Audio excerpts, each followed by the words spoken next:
So, I noticed the camera's at a bit of an angle. Oh well.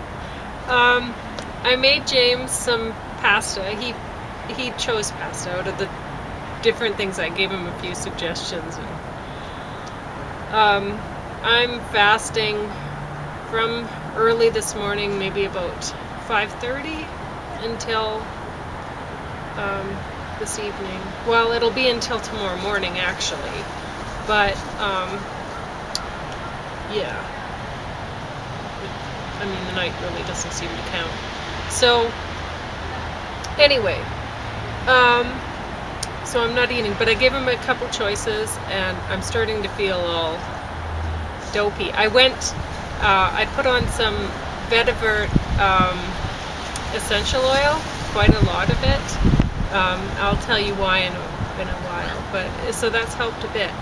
But the first day's the toughest if you're going to fast, and I don't actually think fasting's a great idea, but I do it a few times a year, and it's not a major one. It's just one day, and then that's that. So anyway, so James chose pasta. So he's eating pasta with. It was really easy because I didn't feel like making a major meal. So I put sauerkraut and some cannabis, sardines and tomato sauce, and then I drizzled extra virgin olive oil, cold pressed, on top. So he'll probably eat some of this bread. It's cranberry pumpkin seed bread, and I gave him a few of these mandarin oranges for dessert. If he wants that. So anyway, now there were a few movies that we watched, and this is a TV show, True Calling, and you may recognize Eliza Dushku from Buffy the Vampire Slayer. She was Faith, and honestly, I couldn't stand her in that, and I loved watching Buffy, and I couldn't stand watching this either. She's just, I don't know why.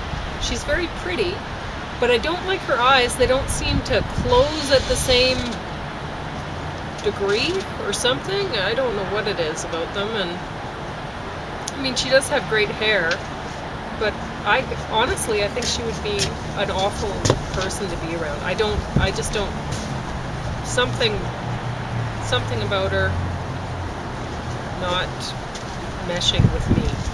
And it never has. So I watched this series this morning, and I did not care for it. But I was interested to see that, and we couldn't remember who this 90210 fellow was. But we had a few ideas. Luke Perry, Matthew Perry, and possibly Jason Priestley, because we remember these names, but we don't cares. Really, we never cared about them. So anyway. So he's in that, but what I did like about it was seeing Zach Galifianakis, or whatever his name is. Yeah, good job. Yeah, but he was totally wasted. Yeah, totally wasted. Yeah, it's really not worth watching. I fell asleep, and it was a good thing to sleep to.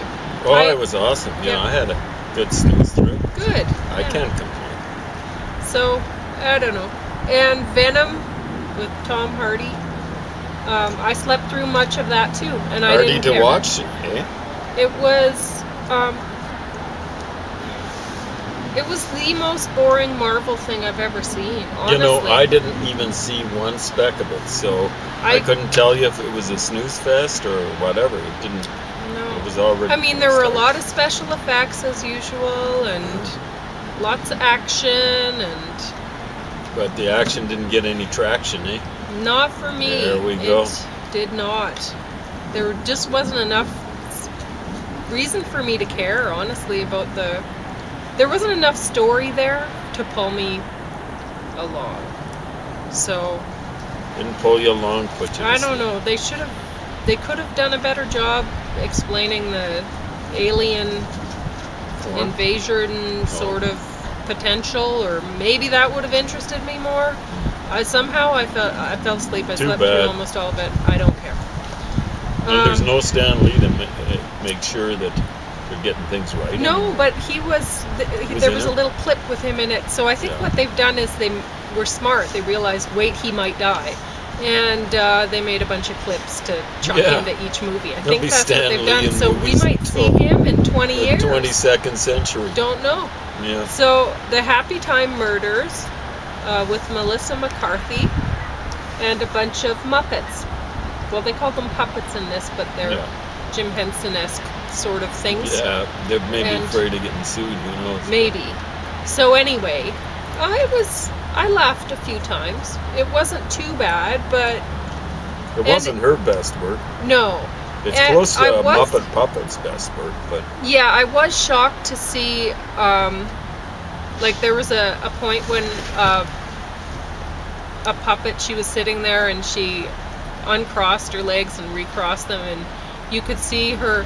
They actually gave her a like labia and purple pubic hair.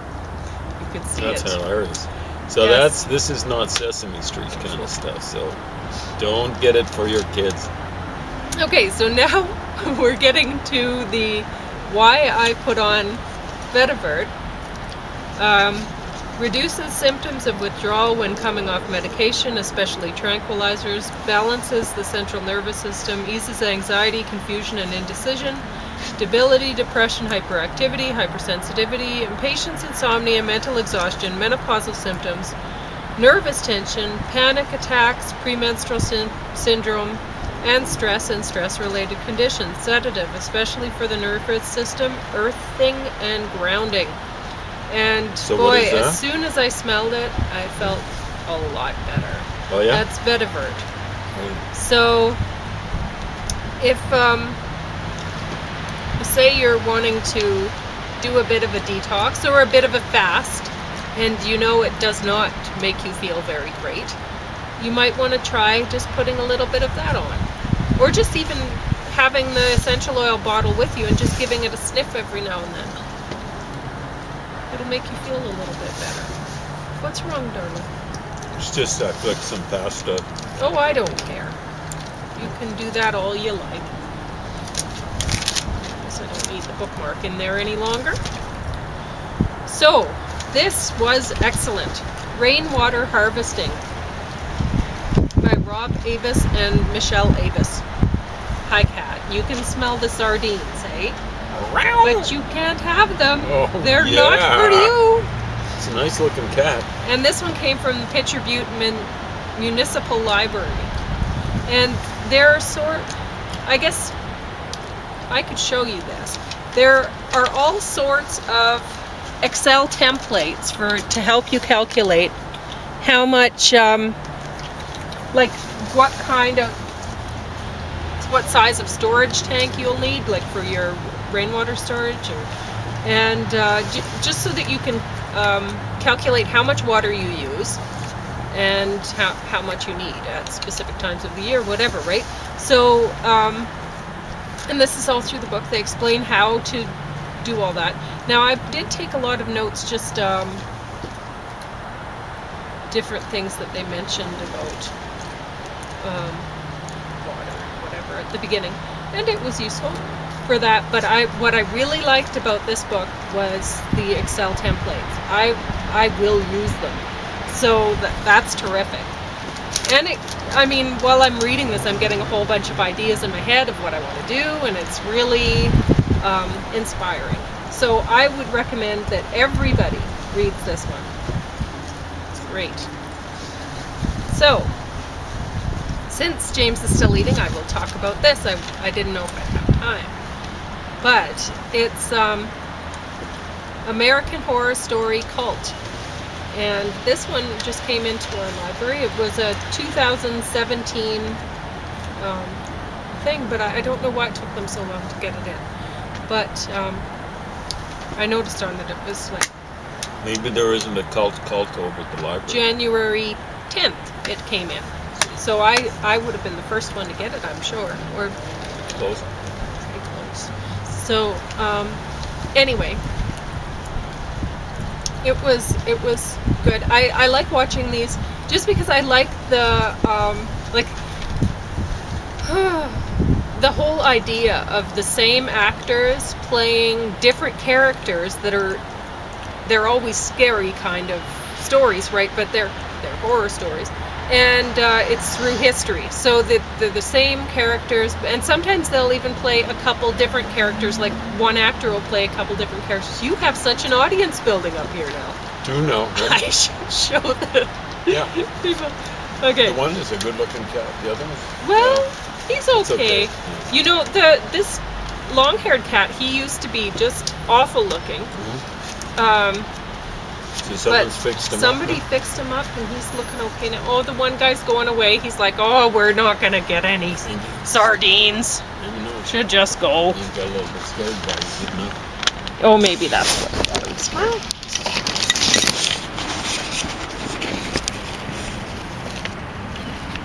hey, guys. That's okay. Yep, it's okay.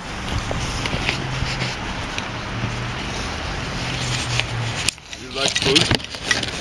I think they do. I think they food, like eh? sardines. I think they smell good. What? There we go. Do you want some fish to eat, Kitty? You want fish to eat? He does. You like sardines? He likes eh? sardines. You do, eh? Okay, so American Horror Story, the cult. Now, I didn't know what to expect. I never know what to expect with them. I like their ideas, and then usually as the story goes along, I like it a lot less. So they start out strong, and then I don't know. But I love watching these American Horror Stories, and I guess, like James said, oh, you like horror. I don't really think that I do in particular, but Well, you used to like read this. Stephen King, right? when I was 10. But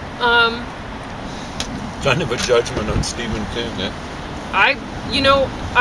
my sister figured it out. Like, I used to get night terrors when I was little, and I would have to sleep in my parents' room, but I couldn't sleep in their bed because that would have been not allowed at all. And like, my parents didn't touch me, so they didn't believe that you should touch your children. And but my mom, she would come up to me if she was feeling affectionate in her way. She would come up to me and give me a snake bite, or she'd come up to me and slap me on the thigh as hard as she could so it'd leave a red mark. I don't know. That's my mom. So when she's feeling playful and affectionate, that's what you get. And my dad, well, he didn't believe that if he wouldn't have thought it would be appropriate for a father to touch their daughter in any way. And later on, he did things like hug me, which in adulthood, which was nice. So he did get over that eventually. Anyway, I don't know what got me on that. Horror stories. Oh, yeah, sleeping in mom and dad's room. Anyway, so I'd sleep on the floor near the heat register. I'd bring my blanket in there. Anyway, doesn't matter. So this season of American Horror Story, I don't know which one, this 11th season, I suppose. Okay, so they've been going a while now. I don't know, I think we've seen them all. But, well, this would be the most recent one we've seen, I think. So anyway, season begins with the Trump versus Clinton election 2016. That was a horror story, wasn't it? That's what they're saying. But, so, I could stand in the middle of Fifth Avenue and shoot someone, and I wouldn't lose any voters. That's a Trump quote. A lesbian mother is distraught. She has obvious issues with anxiety. It turns out she has serious phobias like fear of clowns. She sees clowns, and so does her son. So they are real. They're not just in her head because her son's seeing them, right? And a college-age man is excited about the Trump victory since he sees this as an opportunity to begin his political career. He provokes an attack from a group of Latinos by peeing in a condom and tossing it at them after accusing them of being drug dealers and violent. This group appeared to be migrant farm laborers, so they did not appear to be violent drug dealers. Anyway, a new neighbor talks about how she had skin cancer and can't spend more than 10 minutes in the sun now at a time. She says it's global warming, we're all going to get cancer. The son's mad at his nanny because she didn't confirm what the boy said about the clown. She tells him that his parents don't think he made it, or the nanny says that his parents don't think he made it up. They think he imagined it. People are going to believe what they're going to believe. The trick is figuring out what they want to believe and then giving it to him. The boy says, "What if they come back, the ones who really did it?" Later, the nanny tells the boy to ask if he's not sure when he's sleeping or when something's real. Later, he asks a clown in his bedroom if he's real, and is reassured when the clown tells him he isn't. So that's just a little side note. So the boy's concerned about them coming back, and then the nanny says, "They won't come back for you." The boy, "How do you know? I was a witness." Nanny, "But no one knows that, right?" The neighbor keeps bees. "They don't sting, not when they're gainfully employed," the neighbor says. Another woman who sees the same psychiatrist as the lesbian mother has a phobia, is targeted by the clown murderers and terrorists. The lesbian mother is terrorized by clowns so much that she shoots a Hispanic American at her door that night. The lesbian mother continues to be terrorized and is unsure now what is connected, what is not.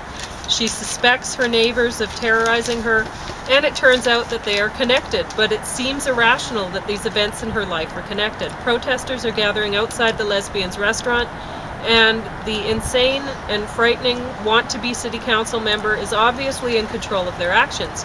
We don't know this right away, but when he tells them to stop harassing her, they do as ordered immediately. The neighbors show up at her doorstep wearing sombreros. How does it feel to exercise your white privilege and execute people with impunity? I gave you a gun to protect yourself, and you use it to commit murder. Do you like Taco Bell? Why don't you take these coupons and you can wallow in your white appropriation of Hispanic culture, the neighbor says, as he's wearing a sombrero. The neighbor had given her the gun earlier. He had a whole closet full of them. He'd been collecting them since Obama was elected. It was a matter of time since he came after our Second Amendment rights, so I got one, and then it was like potato chips. I had to have another. I find it very phallic. What about this? You can stop the zombie apocalypse with an AR-15 and a full magazine. I like that quote because I talk about the zombie apocalypse, and I wonder, when other people... this is the first time I've heard somebody mention zombie apocalypse, and not... But he might have been talking about actual zombies. I'm not talking about actual zombies. But I wonder if people, if they use certain terms or whatever, if they are wondering about the same things. And I doubt it. But anyway, there's a truck that drives down the street at night and sprays a green mist into the neighborhood. One morning after the truck drives by, a bunch of dead birds litter their lawn. The lesbian goes out to try to stop the truck from poisoning them, and they nearly drive over her. The guys with the chemicals are spraying her lawn, and she asks, "Who do you work for, Halliburton, Monsanto?" The man across the street is being arrested and accuses the lesbian of doing something with his wife. There's blood all over him and his house. People don't want news right now. They want to be distracted from the news, explains the young white woman who is sleeping her way to the top. She explains this to the less attractive but hardworking black woman. The clowns killed the young news reporter and her cameraman on film, but the network won't air it. The older reporter, her name is Beverly, is now working with the young politician. One thing I found interesting was that one of the men who interrupted her news stories to say "grab her in the pussy" on camera was Abel, Hannibal's victim. So I'm going to be talking about another series later on with Hannibal. So and it's called Hannibal. Anyway. So I found that interesting. If you watch for that, you'll see him in both series. We now see that the lesbian wife knew the nanny a long time before we all knew she did. They'd abducted a Trump supporter to silence him from voting as a punishment for him grabbing a pussy. The young politician brings the man a wood saw to free himself by sawing through his own arm, since it won't go through the handcuffs. The guy is that urgent to vote that he does it. We find out the truth about the young politician from his dead father. He'd got a degree in religious studies and lived in his parents' basement. It was a murder-suicide. His mom killed the dad and then herself. His mother's the psychiatrist. Winter is their sister. They never reported it and kept the parents' bodies around. We see a scene of Allie, lesbian mom, killing everyone at the political campaign. Future dream, it turns out that she'd got the gun out of another's hand after they'd shot the place up, so she wasn't actually the one responsible. Once Kai, young politician, starts having obvious holy rituals, I don't know how the actors managed to keep a straight face. Honestly, the story became a bit boring and ridiculous once the Zodiac Warhol killer stuff was woven into it. I totally, never mind. All politics is a personality cult and a heart attack, says Kai. Political leaders do ask their own people to die for them each time they line up a war. Kai passes a censorship motion. His people, men now, he has a whole bunch of men that join, all wear the same shirts, blue shirts. In the end, Kai is killed and Allie becomes a U.S. Senator. Like, there is so much in this. You could write a pretty good paper for university, just studying what they were meaning by different things in here. The blue shirts are what the fascists in China were. Also, half of the fascists in Egypt in the 30s were blue shirts. The others apparently were wearing green shirts. So it's like the Nazi brown shirts and the fascists in Italy wore black shirts. Anyway. So there you go. The Nazis in England tended to wear silver shirts.